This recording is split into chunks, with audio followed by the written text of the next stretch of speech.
Hello, my name is Anne-Marie Miller and I'm a student at Monash, and I'm doing a talk today on a potential treatment for social anxiety utilising a paper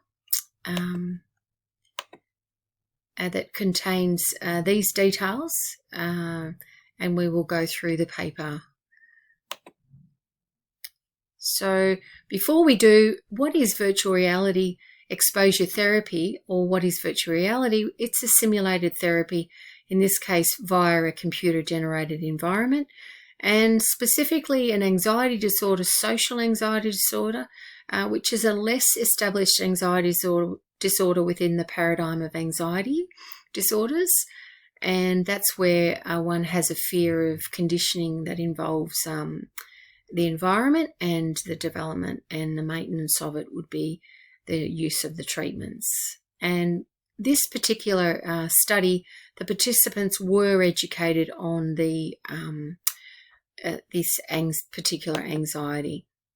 So the article is by Anderson et al., and it covers the virtual reality exposure for social anxiety as a form of treatment, and it's a randomized control, and it's also an experimental between subject design, which means that each participant in the group only does one particular group within the study.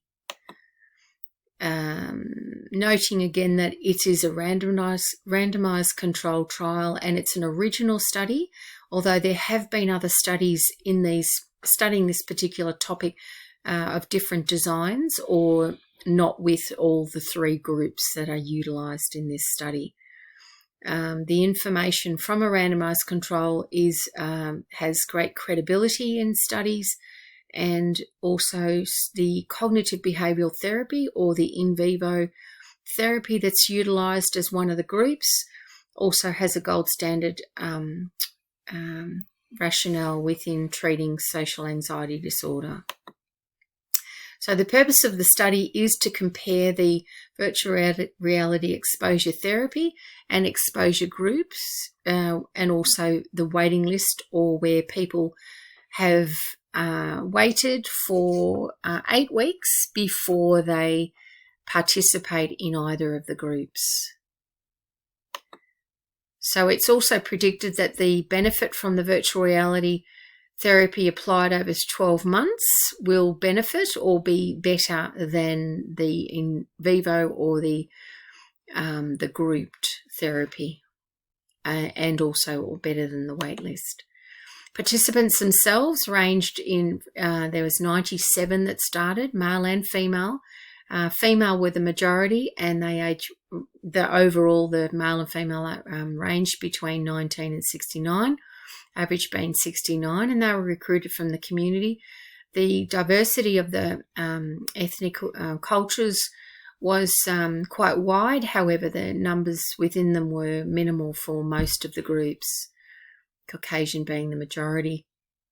English speaking, they needed to have been diagnosed specifically by at the time, the 4th edition DSM, and they had a primary fear or anxiety related to public speaking.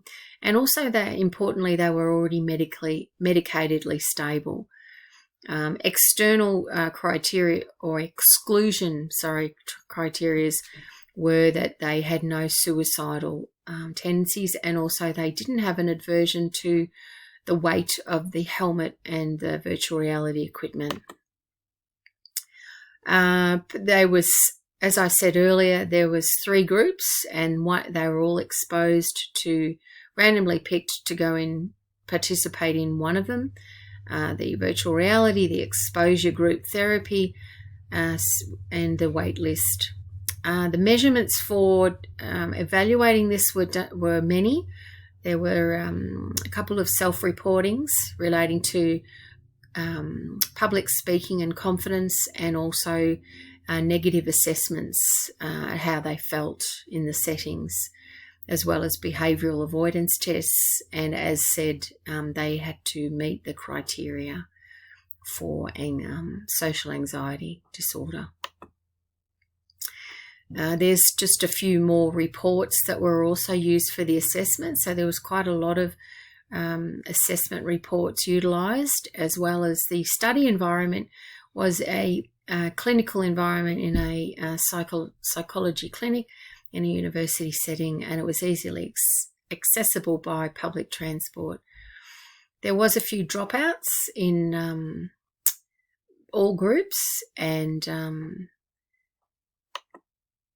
the results from those were the confidence reports and the negative reports pre-symptomatically had no differences, which meant that the three groups together were comparatively successful for a foundation of testing the variables for the anxiety.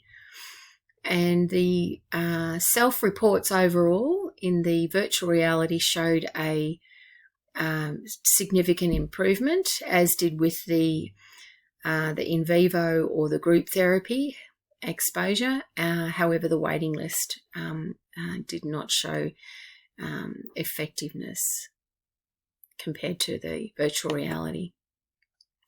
So here we have where the neutral stimulus, beg your pardon, and here we have with the results, the resulting factors are relating to conditional classical conditioning, and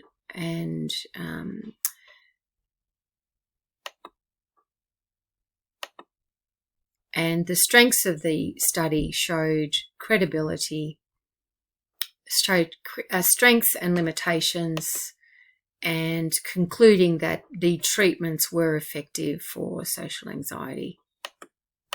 Thank you.